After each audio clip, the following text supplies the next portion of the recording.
everybody. Mike Pfeiffer with Pfeiffer Hobby Supply. We just got these in, and of course everybody knows they're new, but we're going to review the Kato automatic crossing gate today, the North American style automatic crossing gate. Its number is 20-652-1, and we might as well get busy here. Okay, first things first, to look at the box. Unboxing it is a no-brainer, so we won't go through that. But it says it's a new type of train sensor and realistic blinking crossing lights, LEDs.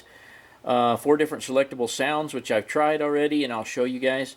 Realistic smooth operating gates. And while they're not like a slow motion gate, it's by far the easiest way to go if you want automatic crossing gates. And now, because it's using the infrared sensors, it's totally compatible with DC and DCC. We'll turn it around somewhere over here. Here's dimensions, and I'll hold that here for a second. If you want, you can stop the video and get the dimensions of it. It's a 4 7/8 piece of track, so if you have an oval, you'll need a 4 7/8 on the opposite side. It has an expansion piece that will make it double track, 4 tracks or 6 tracks. I guess any combination of tracks. It's all in the amount of sensors you have. The only thing that's available right now is a sensor track extension cable and a double track attachment for automatic crossing gate, which is basically just makes it double track. What I don't understand is they haven't come out with individual sensors yet. So if you wanted sensors further away or on a siding track that came in or something like that, I don't know why. We'll get into that a little bit. The system seems to want to know when it crosses what sensor to turn it off. We'll go into that. But anyway, let me get into another piece of paper here that has what comes in the kit. Okay, I hope you can see this. It comes like a regular grade crossing. It's got the 2 slopes, it's got the piece of track in the middle, and it's got the 2 sections with the lights on them. It comes with a power supply, an extension cable for the power supply, 2 sensor tracks, and 2 sensor extension cables. And built into the blinking light are the speakers and the functions of the bells, the different bells, and all of that stuff. So without any further ado, let's get into getting this thing set up. Okay guys, this is the double track extension attachment, whatever it may be. It's a 20-653. What you get in here is you get the extra sensors and extension for to make the double track, plus you get 2 other long extensions and 2 extension cables. So you basically get everything except the lights and bells in here that you get in a regular crossing gate. So I would assume that if you had a siding or something and you wanted to put another sensor in coming from one side or the other, that you may, before it actually reaches the gate, you could buy one of these and optionally use the sensor out of it back to the converging single track, and then turn, it would turn the gates off once you've passed by. I haven't tested this theory, but it seems like it would work. Okay gang, here's a kind of an overall shot of my test bed. Basically I have 2 long pieces of track. On either side I've got a sensor here, and I've got a sensor way down there in front of the locomotive, and then of course the 2 sensors on the unit itself. And when I fire it up here, you'll kind of see how it works, and then we'll take a closer look at it. Okay, here we go, and I hope you can hear the bell from here.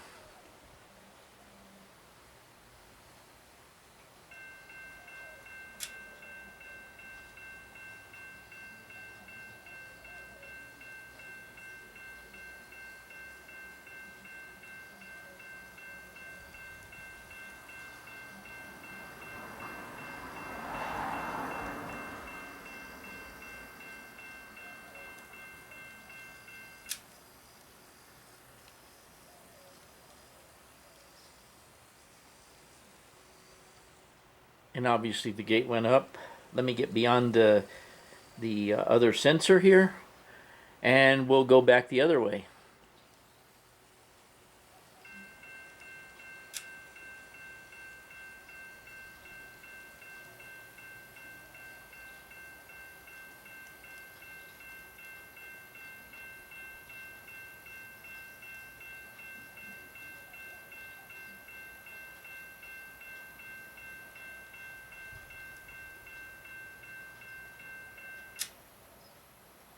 And now I'm going to go back beyond the other sensor.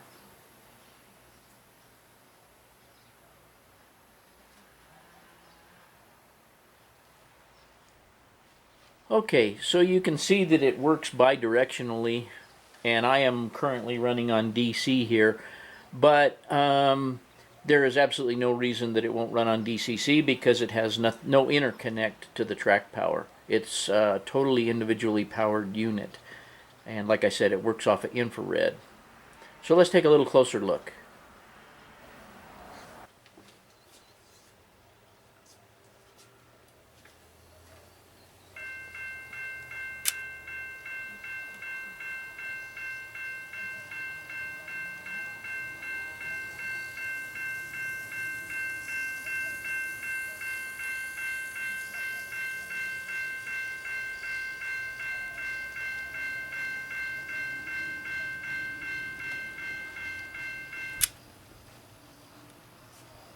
Okay, and now we're going to listen to one of the other bells.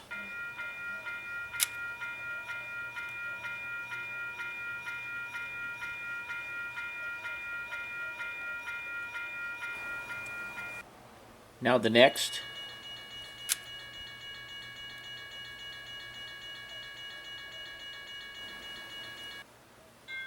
Now the next. Okay, right over here where this little provided screwdriver is there's a hole that allows you to adjust the volume of the bell. Loudest,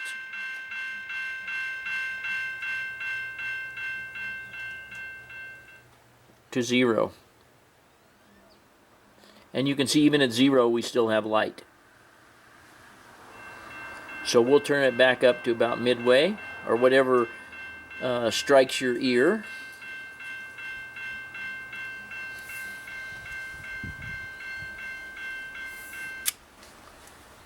Okay, I think by now, having watched this, you guys get the idea that you cover one and it puts it down. If I take my hand away, it doesn't necessarily always clear. The train has to pass over the second one for it to clear, okay? So it comes in, hits one, goes across the other, and passes the other to shut it off. And that was creating kind of a dilemma for me, or a problem for me when I was hooking it up. I couldn't figure out why it would come down and I couldn't get it to go off. It was because I wasn't passing something over the second sensor.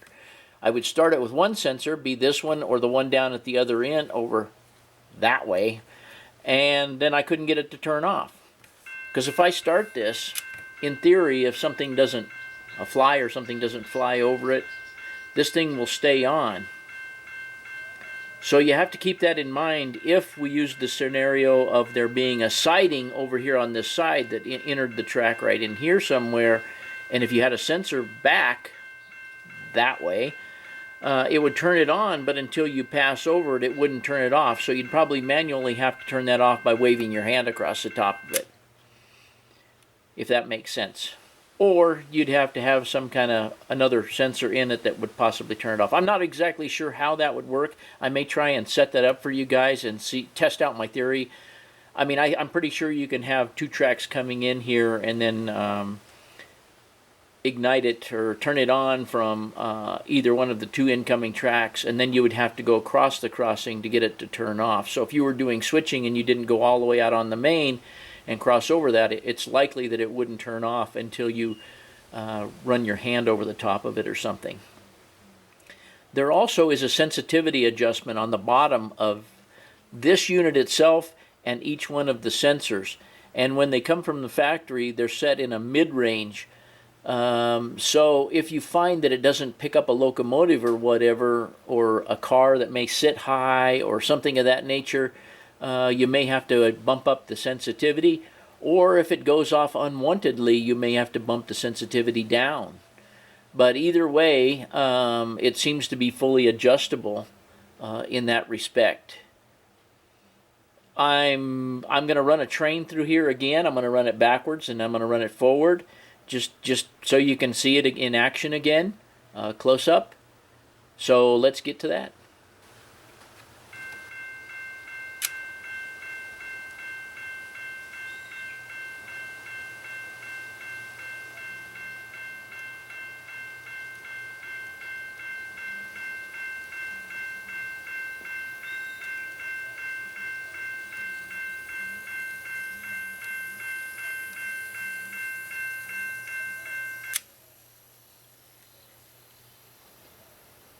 And now I'm beyond the last sensor, and now I'm going to come back.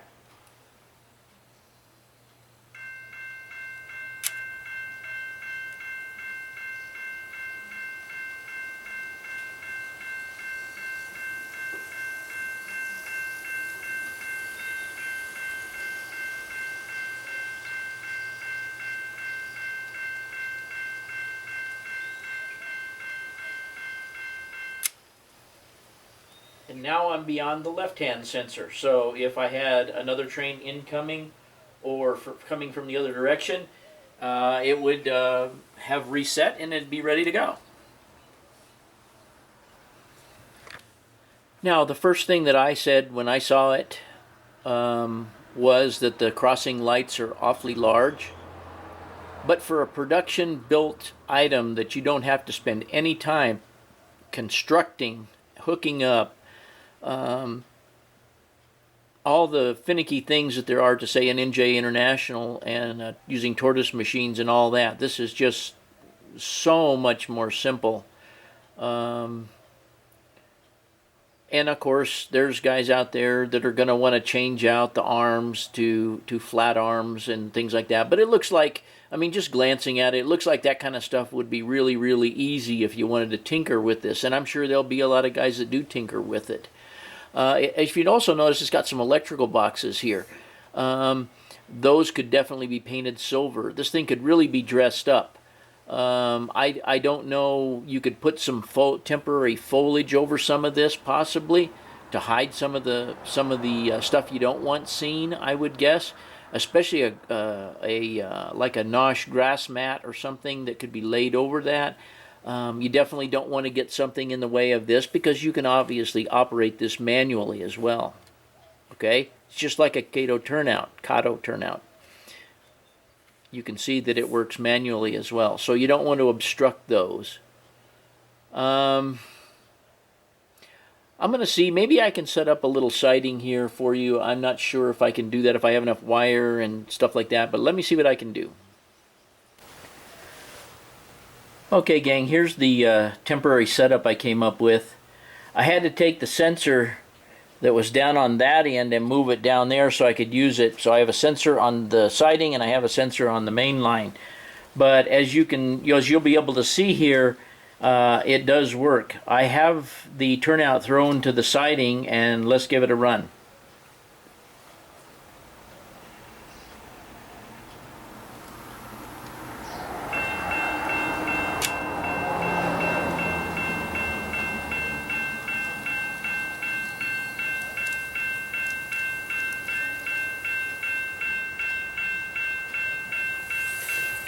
Now, as you can see, it'll stay on. It doesn't turn off if you don't go into the crossing. But I did find out that if I back up over either one of the sensors down at that end, that it will shut off.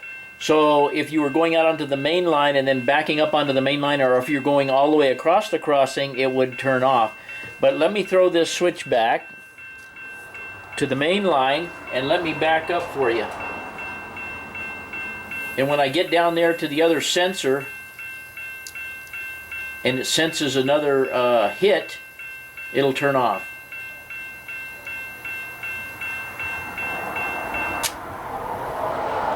Now the same thing applies if I go forward. We'll just pretend like I'm on the siding, which I'm not, but you can see that the gate will go down. And if I'm doing switching and I back up and go over that same sensor,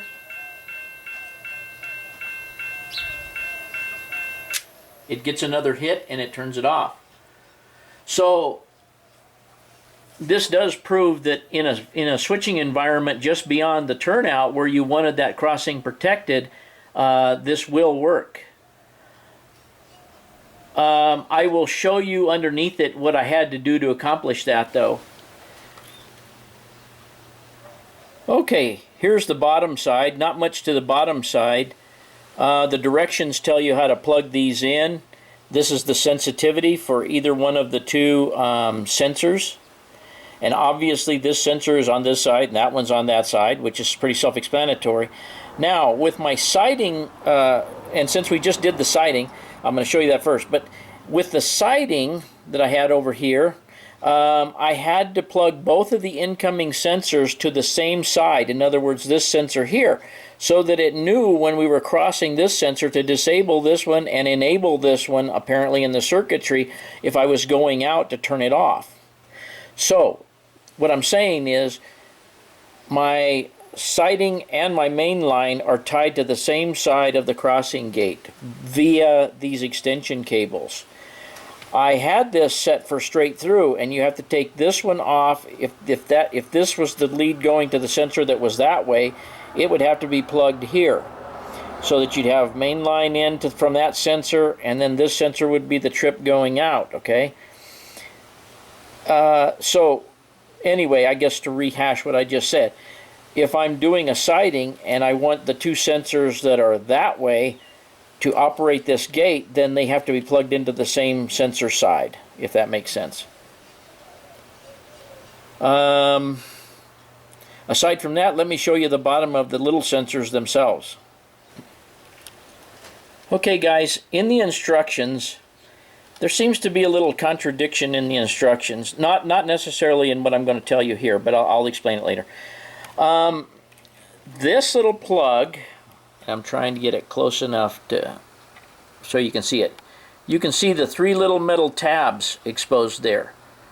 Those little tabs face you when you plug it into this plug upside down, okay? If you turn this over this way, you can see that the wires are attached to the nubs. If you plug it in this way, it's not going to work. It has got to be plugged in this way, which is a little bit self-explanatory if you look at the socket and the plug. Okay, now I'm getting back to what I was saying before. If I have a main line going through, I can plug these into these two, or it says that you can plug them this way. I didn't have any luck making it work that way, but maybe I didn't know what I was doing yet. But it says you can plug them this way, or both to this one and this one in any combination, as long as you have one coming in on one side and one coming in on the opposite side. I'm not really positive that that'll work, but my recommendation is to plug them into the same side and avoid the problem, because we know it works this way. Okay? Now, if you have a double track, I think I'm not exactly sure what you do. It's in the instructions, but you may loop from here to the next one. I don't really know how you tie them together, but it is in the instructions. The instructions are in English, and they are pretty easy to understand.